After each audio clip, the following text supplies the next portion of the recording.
സാഗര മോനെ, എന്താണ് ഇതെല്ലാം? അച്ഛനെ രക്ഷിക്കണം. സാഗർ, നിന്നോട് ആരെങ്കിലും പറഞ്ഞോ അച്ഛനെ രക്ഷിക്കാൻ വേണ്ടി അഡ്മിറ്റ് ആവണമെന്ന്? അച്ഛനെ രക്ഷിക്കണം, അല്ലെങ്കിൽ അച്ഛൻ മരിക്കും.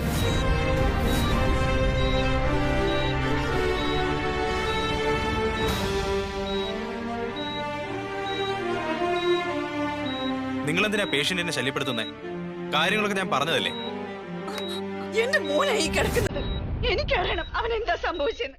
ഇതിൽ എന്തോ ചതിയുണ്ട് എന്ന് വെച്ചാ ആവശ്യമില്ലാത്ത സർജറി നടത്തിയെന്നാണോ? ഇവനെ ആരെങ്കിലും പ്രേരിപ്പിച്ചു എന്നാണോ പറയുന്നേ? ഞാൻ സാഗർ ഒപ്പിട്ട സമ്മതപത്രം കാണിച്ചു തന്നതല്ലേ. മോനെ മോനെ, കൃഷ്ണമൂർത്തിക്ക് വേണ്ടി ഡോണർ ആവാൻ മോനെ ആരെങ്കിലും നിർബന്ധിച്ചോ? ആരെങ്കിലും പ്രേരിപ്പിച്ചോ? ഇല്ല, ആരും എന്നെ നിർബന്ധിച്ചില്ല. ഒക്കെ എന്റെ സമ്മതത്തോടെയാ. സംശയമൊക്കെ ക്ലിയർ ആയില്ലേ?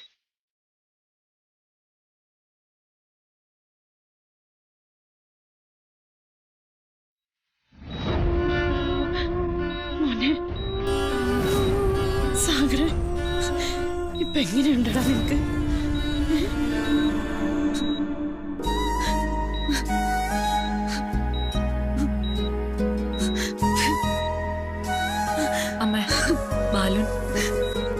ബാലുമോനെ, സാഗറിന്റെ കാര്യങ്ങൾ എന്നെ ഡോക്ടറെ എല്ലാം അറിയിച്ചിട്ടുണ്ട്.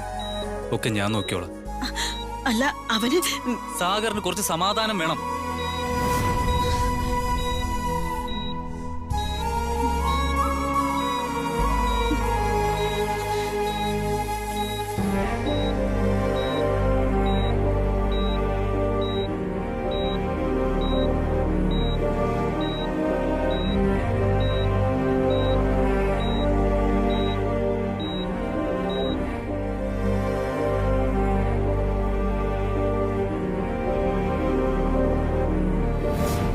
എന്താ മോളെ, എന്തൊക്കെയാ ഞാൻ കാണുന്നത്?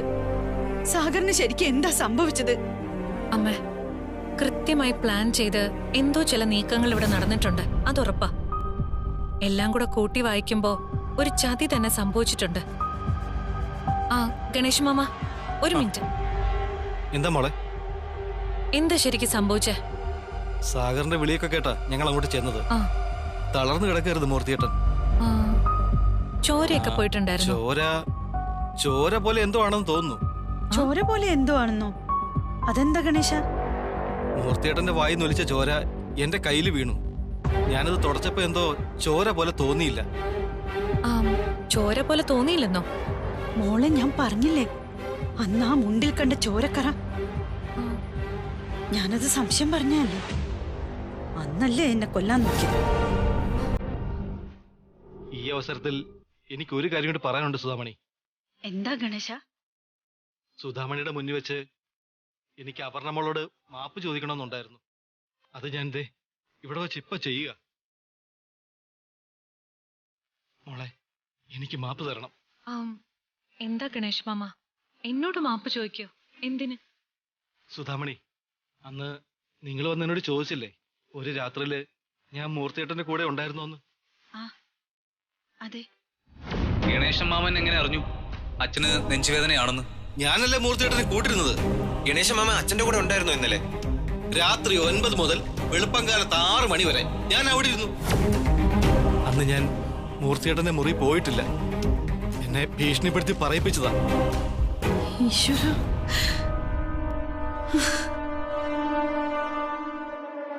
അതെ സുധാമണി, നിങ്ങൾ എന്നോട് ചോദിച്ചപ്പോഴേ അറിയായിരുന്നു മൂർത്തിയേട്ടൻ എന്തോ കുടുക്കിക്കൊണ്ട് എത്തിച്ചു. കഴിഞ്ഞത് കഴിഞ്ഞു, അതിനി പോട്ടെ ഗണേശ് മാമ, വിഷമിക്കണ്ട. എനിക്ക് മനസ്സിലായി. എന്നാ ഞാനങ്ങോട്ട് ചെല്ലട്ടെ സുധാമണി.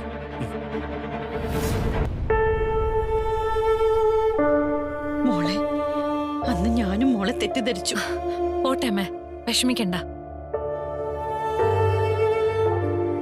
ഞാൻ കഴിഞ്ഞ ജന്മത്തിൽ എന്തോ പാപം ചെയ്തിട്ടുണ്ടോ? അതാ ഇപ്പൊ ഇങ്ങനെയൊക്കെ അനുഭവിക്കേണ്ടി വരുന്നത്. അമ്മേ, ഒന്ന് ചുമ്മാതിരിക്കെ. നമുക്ക് സാഗറിനെ അഡ്മിറ്റ് ചെയ്തതിന്റെ പുറകിൽ എന്തൊക്കെയാണെന്ന് കണ്ടുപിടിക്കണം. ഇതങ്ങനെ വിടാൻ പാടില്ല. എനിക്കൊന്നും അറിയാൻ വയ്യ മോളെ. എനിക്ക് ആന്തല്ലോ ആകെ തകർച്ച തോന്നുന്നു. അമ്മ, കുറച്ചേറെ സമാധാനായിട്ടിരിക്കുവാ.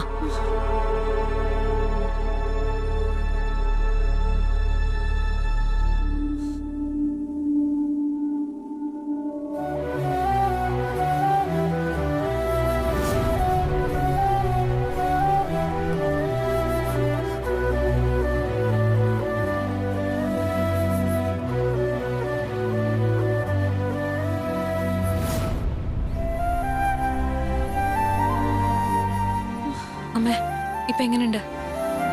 ആശ്വാസമുണ്ട് മോളെ. ആ, അമ്മേ, ഞാൻ പോയിട്ട് നാളെ വരാം. അമ്മ എന്താവശ്യം ഉണ്ടെങ്കിലും എന്നെ വിളിക്കണം.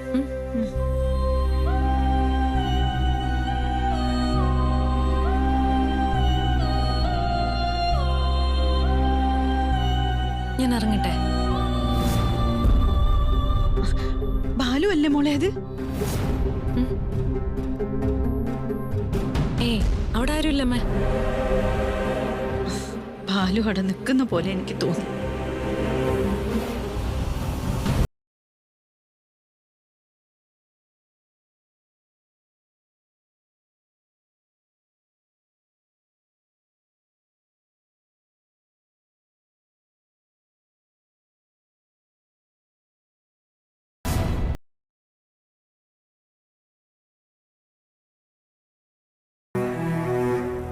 മോളെ, എന്തെങ്കിലും ആവശ്യമുണ്ടെങ്കിൽ വിളിക്കും.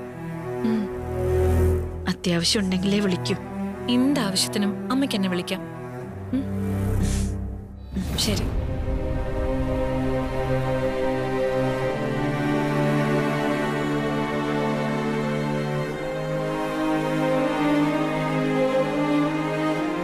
മോനെ,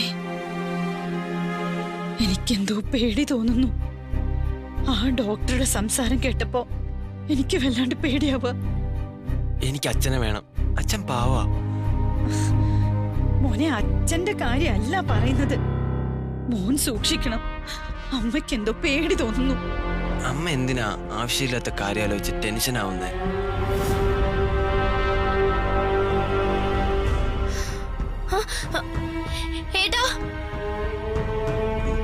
നീയും എന്നെ വിഷമിപ്പിക്കാതെ. എങ്ങനെയുണ്ട് ഏട്ടാ ഇപ്പോ? കുഴപ്പമില്ല. അച്ഛന് വേണ്ടിയല്ലേ. അച്ഛന്റെ അസുഖം ഭേദാവാൻ വേണ്ടി ബോൺമാരോ. കുഴപ്പമില്ല. മോനെ, പെട്ടെന്നാണോ ഡോക്ടർ പറഞ്ഞത് നീയാണ് കൊടുക്കേണ്ടതെന്ന്? അമ്മയൊന്ന് വെറുതെ ഇരുന്നേ. ഇങ്ങനെ ഒരു ക്രിട്ടിക്കൽ സിറ്റുവേഷനിൽ ഇതൊക്കെ ചെയ്യേണ്ടി വരും. അമ്മേ, ഇത് അച്ഛന് വേണ്ടിയല്ലേ? അച്ഛന് വേണ്ടി ഞങ്ങൾ എന്തെങ്കിലും ചെയ്യുന്നത് അമ്മയ്ക്ക് ഇഷ്ടമല്ല അല്ലേ? അമ്മയൊന്ന് പുറത്തേക്ക് നിൽക്ക്. അമ്മയെ കാണുമ്പോ സാഗറിന് വിഷമാവും. ശരി, ഞാൻ പോകാം.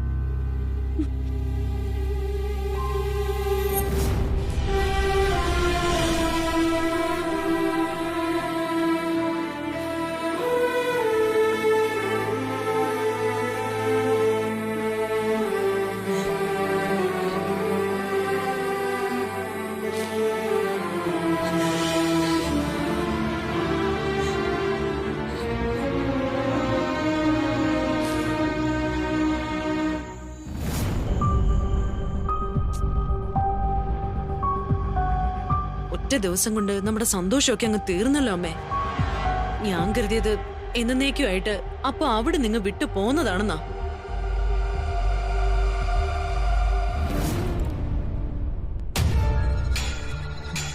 ഒരുപാട് പ്രതീക്ഷകൾ ഉണ്ടായിരുന്നു.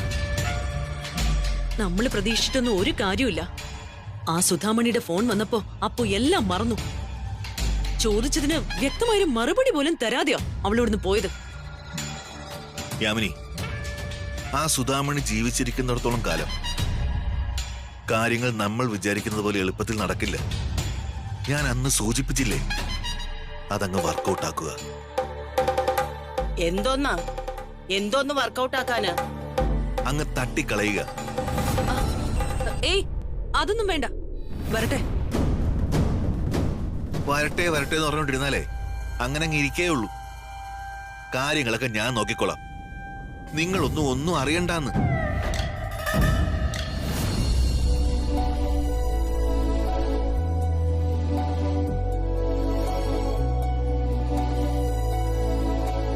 നീ എവിടെ പോയതാ?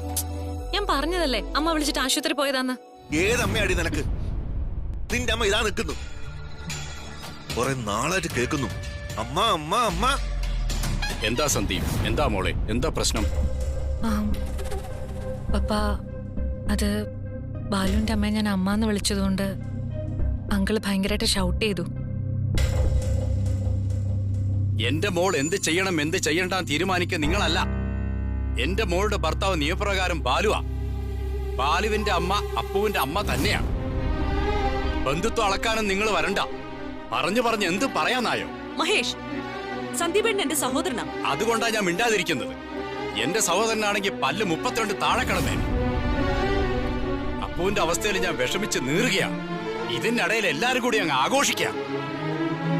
മോളുടെ ജീവിതം എങ്ങനെയോ തീരട്ടെ. സ്വന്തം ഈഗോ നിലനിന്നാ മതി. അപ്പൊ ഇങ്ങോട്ടൊന്നും വന്ന് കേറിയില്ല. അതിനു മുമ്പ് വിവാഹമോചനം, 2ാം വിവാഹം, എന്തൊക്കെയാ ബഹളങ്ങള്. നാണമില്ലേ നിങ്ങക്ക്? നീ ചെല്ലു മോളെ, ചെന്ന് നിന്റെ കാര്യങ്ങളൊക്കെ നോക്ക്.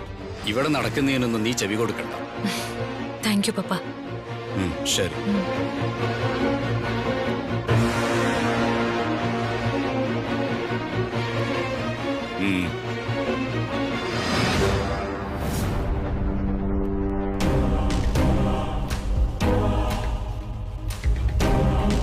അയ്യോ, എന്റെ മോന് ഇങ്ങനെ ഒരു മുഖം ഉണ്ടായിരുന്നു.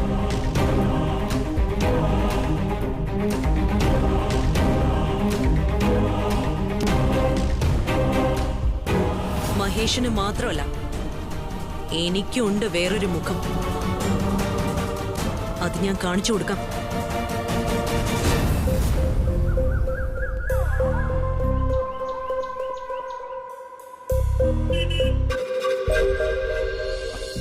സാഗർ എടുക്കാനായിട്ടുണ്ട്.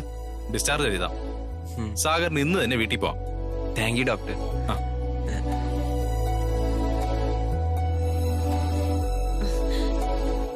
വാ മോനെ, നമുക്ക് വീട്ടിൽ പോവാം. അല്ല, അപ്പൊ അച്ഛന്റെ അടുത്ത് ആരാ?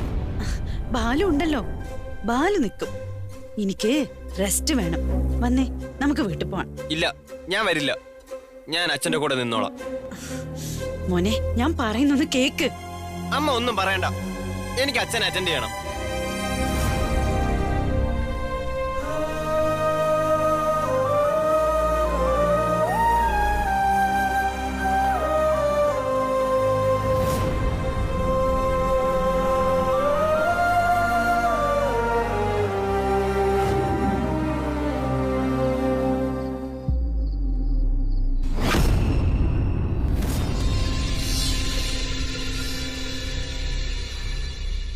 പ്ലാൻ ചെയ്തതിനേക്കാൾ കൃത്യമായി കാര്യങ്ങൾ നടന്നിരിക്കുക. അപ്പോ കാര്യങ്ങൾ പറഞ്ഞതിലും കൂടുതൽ ഞാനും പ്രതീക്ഷിക്കുന്നു. ഞാൻ പറഞ്ഞിരുന്നു കാര്യങ്ങൾ ഭംഗിയായി നടന്നാൽ പറഞ്ഞതിലും കൂടുതൽ തരുമെന്ന്.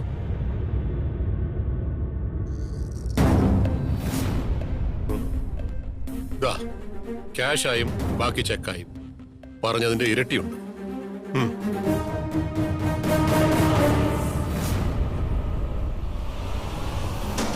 ഞാൻ അന്നേ പറഞ്ഞിരുന്നതല്ലേ ഡോക്ടറെ, ഉദ്ദേശിച്ച കാര്യങ്ങൾ കൃത്യമായി ഞാൻ നടപ്പാക്കുന്നു.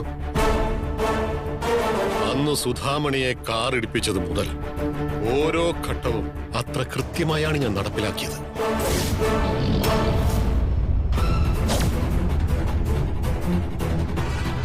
അന്ന് ആശുപത്രിയിൽ സുധാമണിയെ എന്റെ ബൈസ്റ്റാൻഡർ ആക്കി. അവളെ സ്വാധീനിച്ച് വീട്ടിൽ പോയി. മക്കളെയും സ്വാധീനിച്ചു. അപർണയും ബാലുവിനെ തെറ്റിച്ചു.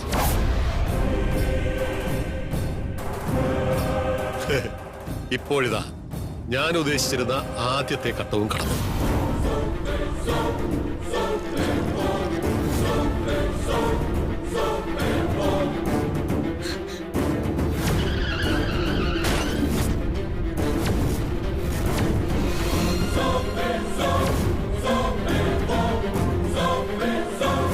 ഓഫീസിലെ കിരൺ എന്ന ആളുമായി അവൾ കുറച്ചധികം സംസാരിക്കുന്നത് ഞാൻ ശ്രദ്ധിച്ചിട്ടുണ്ട്. ഈയിടെയായിട്ട് അപർണയല്ലേ എനിക്ക് ഭക്ഷണം കൊണ്ടുവരുന്നത്? അതെന്തിനാ? എനിക്ക് ഭക്ഷണം തന്നിട്ട് പുറത്ത് മാറി നിന്ന് സംസാരിക്കാൻ. അതിനു വേണ്ടിട്ടാ. എന്തോ ഒരടുപ്പം അവർ തമ്മിലുണ്ട്. എല്ലാത്തിനും നിങ്ങൾ കൂടെ നിന്നു. നിങ്ങൾ പറയുന്ന ഏതെങ്കിലും 2 പേർക്ക് ഞാൻ എന്റെ കമ്പനിയിൽ ജോലി കൊടുക്കും. താങ്ക്സ്. ഇനി അടുത്ത് സുധാമണിയിൽ നിന്ന് ഡിവോഴ്സ് വാങ്ങണം അല്ലേ? അതെ. ഇനി അടുത്ത നീക്കങ്ങൾ അതിനുവേണ്ടി തന്നെയായിരിക്കും. എത്രയും പെട്ടെന്ന് ആ ഡിവോഴ്സ് എനിക്ക് വാങ്ങിയെടുക്കുകയും വേണം.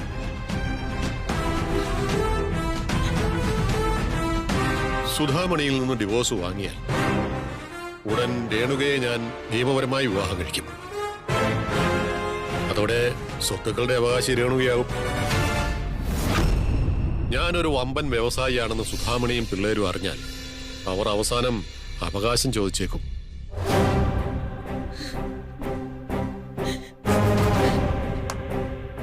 ഡൈവോഴ്സും ഞാൻ മക്കളിലൂടെയാണ് ഓപ്പറേറ്റ് ചെയ്യാൻ പോകുന്നത്. ഏതായാലും നടക്കാൻ പോകുന്ന എല്ലാ കാര്യങ്ങൾക്കും എന്റെ അഡ്വാൻസ് ആശംസകൾ. Thank you.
സുധാമണി, നീ വന്നു അല്ലേ?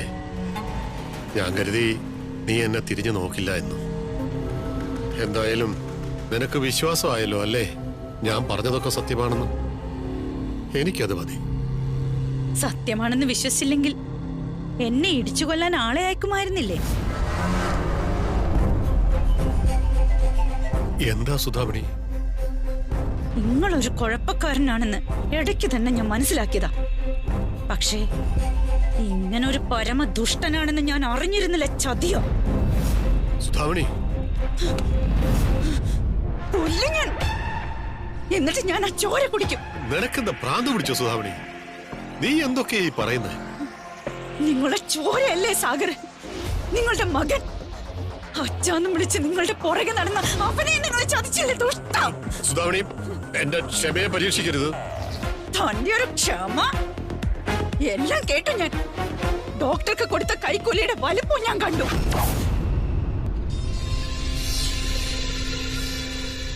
താൻ രക്ഷപ്പെടൂല, ഒരു കാലത്തും രക്ഷപ്പെടൂല. കോടികളുടെ നടുവിൽ ഇരുന്നിട്ടാ താൻ ഈ പാവം കോളനിയിൽ താമസിക്കുന്ന എന്നോടും മക്കളോടും ഈ ചതി കാണിച്ചത്. ഇവിടെ തനിക്ക് വിവാഹമോചനം വേണമായിരുന്നെങ്കിൽ അത് പറഞ്ഞാൽ മതിയായിരുന്നല്ലോ. എന്തിനാ ഈ നാടകം കളിച്ചത്? താൻ മനുഷ്യനാണോ അതോ മൃഗോ? എന്നോട് ചെയ്തത് ഞാൻ സഹിക്കും, പക്ഷേ ഈ എന്റെ മക്കളോട് ചെയ്തത് ഞാൻ ഒരിക്കലും പൊറുക്കൂല. നീയെല്ലാം കേട്ടല്ലേ? ഞാൻ കേട്ടതല്ല, ദൈവമായിട്ട് എനിക്കെല്ലാം കേൾപ്പിച്ചു തന്നതാ. താലി കെട്ടിയതിന്റെ അടുത്ത ദിവസം മുതൽ താൻ എന്നെ കണ്ണീര് കുടിപ്പിച്ചു തുടങ്ങിയതാ. ജയിലിൽ കിടന്ന ശേഷം കാണാതായപ്പോ എങ്ങോട്ടോ പോയി തൊലഞ്ഞെന്ന് ഞാൻ ആശ്വസിച്ചു. ബാലുവിന്റെ കല്യാണത്തിന് വീണ്ടും പ്രത്യക്ഷപ്പെട്ടു. എല്ലാം കലങ്ങി തെളിഞ്ഞെന്നും ദൈവം എന്റെ കൂടെ നിന്നെന്നും ഞാൻ ആശ്വസിച്ചു. ആ ദൈവത്തെയും കൂടി താൻ പറ്റിച്ചു കളഞ്ഞല്ലോ ദുഷ്ട. ചുണയുണ്ടെങ്കിൽ നീ അടുത്തുവാ, കൊല്ല ഞാൻ.